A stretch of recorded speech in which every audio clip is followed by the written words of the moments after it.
Дорогие друзья, по многочисленным просьбам мы создали в Telegram канал из жизни орхидей. Если вам удобно и вы пользуетесь Telegram, то ссылка на этот канал будет оставлена в описании под видео.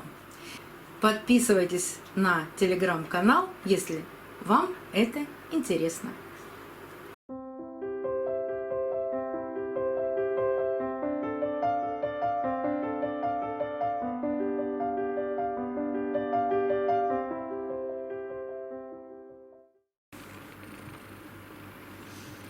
Сёма с нами, но будет Да смотреть из-за спины. Все с нами. Да подожди, сейчас явится. Хорошо. Добрый день, друзья. 3 небольших вопроса, на которые я хочу ответить.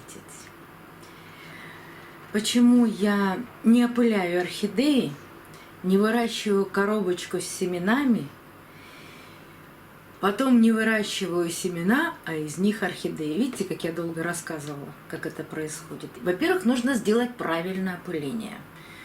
Но я в этом ничего не понимаю. Ну, не то чтобы вообще ничего не понимаю. Ну, учили же когда-то нас еще в 5 классе, была ботаника, мы все это изучали. И если есть желание, во всемирной паутине можно найти, как делать опыление, и все способы, и переопылить разные виды, и получить эту коробочку с семенами. Но если получится это все, не всегда это получается. А потом ее примерно с год выращивать, чтобы семена созрели, чтобы они стали теми семенами, которые могут прорасти. Это все очень длительный процесс. Очень длительный.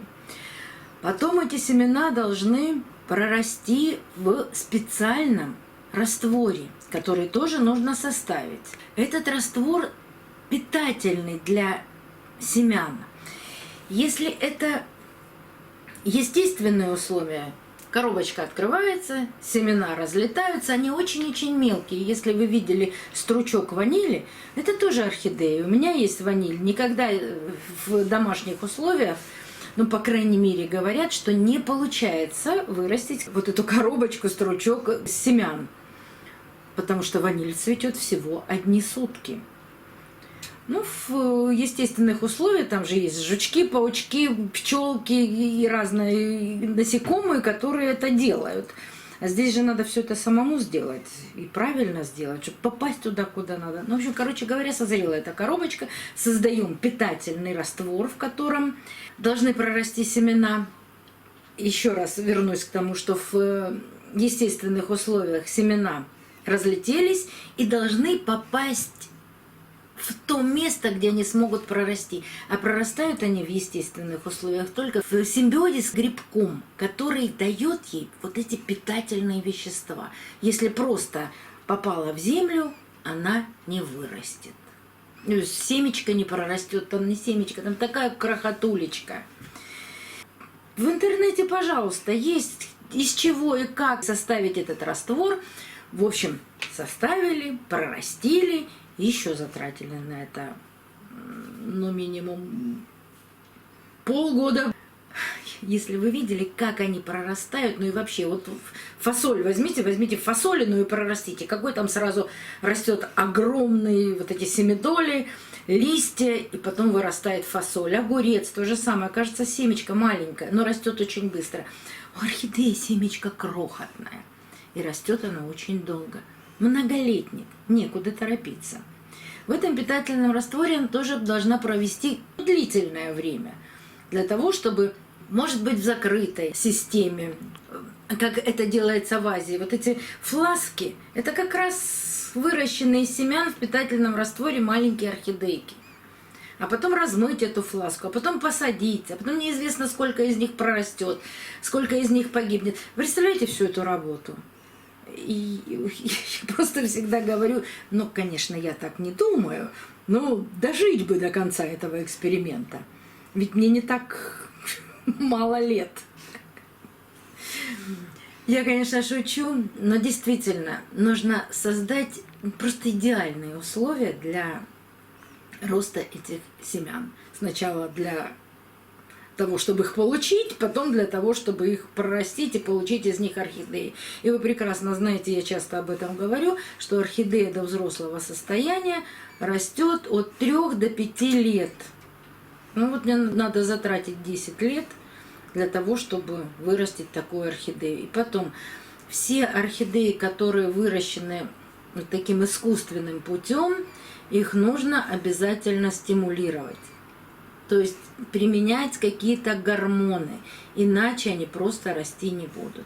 Мы же не знаем с вами, сколько из 1000 семян из этого стручка или коробочки прорастают-то и выживают в естественных условиях единицы. Вот представьте, 1000 семян, а там может быть даже больше, а вырастет всего 2, 3, 5 орхидей. Ну, пусть этим занимаются те, кто знает, создает условия. То есть вот в Азии прекрасные условия не только в лабораториях, но и сама природа благоприятствует росту орхидей. То есть влажность воздуха, температура воздуха. Вот попробуйте вообще что-нибудь вырастить, когда у нас сейчас на солнце, на улице 45 градусов. И как бы я не остужала комнату, все равно у меня тоже, где вот мой термометр, 26 градусов тепла. А сплит-система работает. В общем, не буду я этим заниматься. Все это долго. Может быть, да не может быть, а точно, это очень интересно, но это очень длительный процесс. Поэтому я не рискую, начав, не закончить этот эксперимент. Так, второй вопрос. Второй вопрос и очень интересный. Задала его моя подписчица, по-моему, из Бразилии или... Ой, ну, в общем, с другого континента совершенно. Тоже высокая температура на улице, и тоже работают сплит-системы. Я не спросила, не знаю, на какую температуру поставила она сплит-систему, но после того, как она ее включила, опали все бутоны. Это по-моему, из Европы кто-то спрашивает. Нет. Это или Бразилия, или Аргентина, или, ну, в общем, это вот оттуда, откуда-то. Ну, даже не важно. Может и в Европе быть жарко, и в Америке быть жарко. У всех разный климат. То есть, какую температуру я выставляю на сплит-системе? Я никогда не ставлю температуру ниже 23 градусов Цельсия.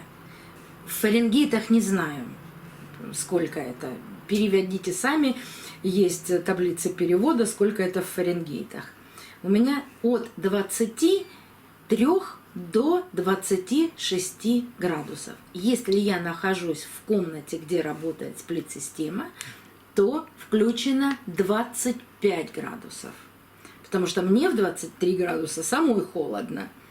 Вот я сижу, например, под сплит-системой, у меня там стол стоит. Я просто заболею.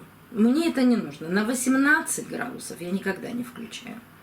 А 23-26 градусов – это та естественная температура, в которой любят расти и цвести орхидеи. А вот если вы поставили 18 градусов, то эта температура для выпуска цветоносов. И, естественно, орхидея прекрасно понимает, что ей нужно сбросить цветы и начать цвести по новой.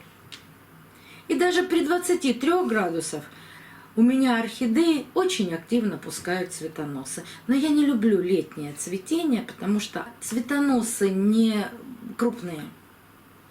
Нужен хотя бы месяц вот такой температуры для того, чтобы и цветонос сформировался. Но за месяц бутоны не формируются. В общем, должен быть длительный период такой низкой температуры, чтобы сформировались и цветоносы, и бутоны, много бутонов. Если вы это выдержите, ну, мне кажется, что это нереально, 18 градусов держать. Мы же для себя, для любимых выращиваем эти цветы. Мы же с вами не на продажу их выращиваем. Для чего же нам терпеть вот эту низкую температуру, чувствовать себя некомфортно, Но зато орхидеям будет комфортно. Пусть орхидеи цветут для нас. Вот как они умеют, пусть так и цветут. Будет на них 10 цветов, прекрасно. Будет на них 3 цветка, и очень хорошо. Вот у меня орхидея «Черный ангел». Вот это все были цветы. Первые цветы она распустила все, вторых было 5. Она распустила всего 1. Вот смотрите, опять 4 сформировавшихся бутона. Но распустила она всего 1 цветок. Ну, капризная дама. Я сейчас поставила ее там, где прохладнее у меня. 23-24 градуса. Она любит более прохладное содержание, может распустить все бутончики. Хотелось бы, конечно, но не факт. Не всегда так получается. Так что если вы поставили очень низкую температуру, вот только по этой причине орхидеи сбросили цветы.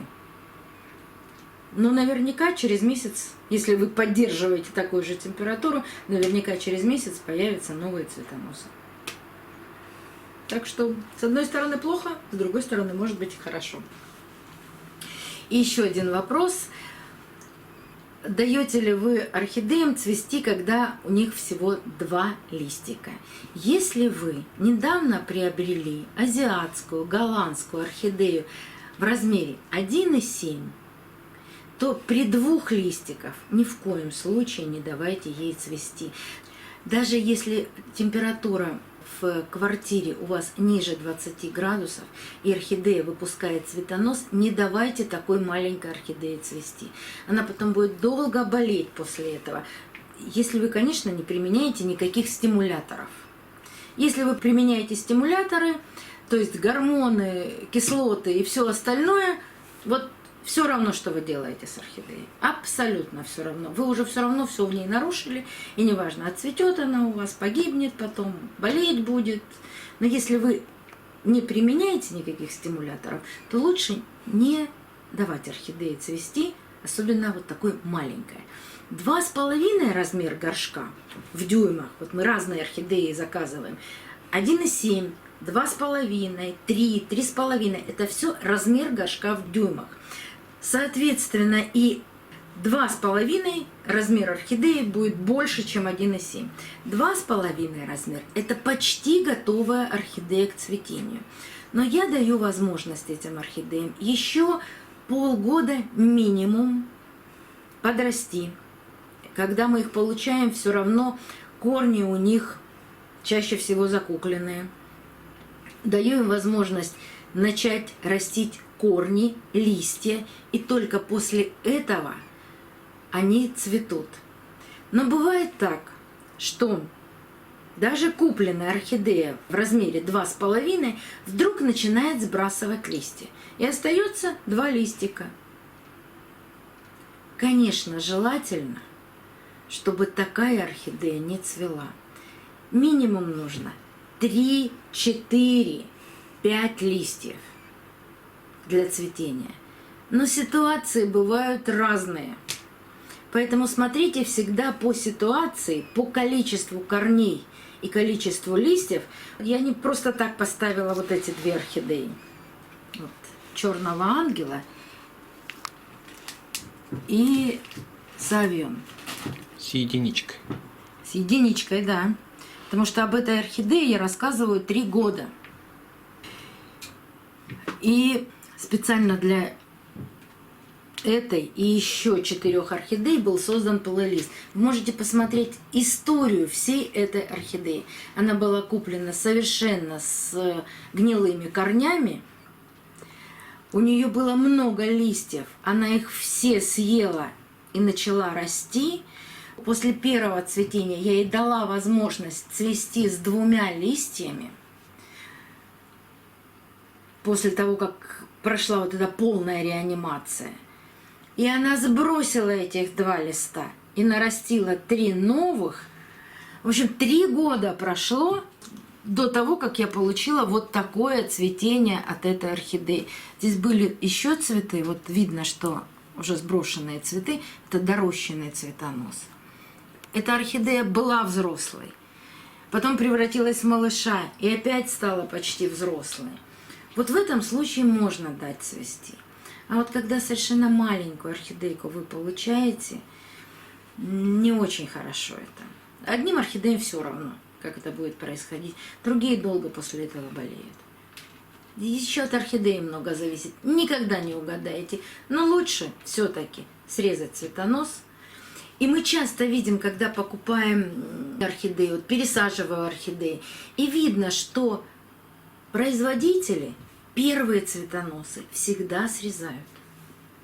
И потом выращивают вот эти красивые шапки цветов, которые мы с вами покупаем в магазинах. Они не просто так это делают. Они делают это для обильного второго, третьего цветения. Ну а выбор всегда остается не за орхидеей, а за вами.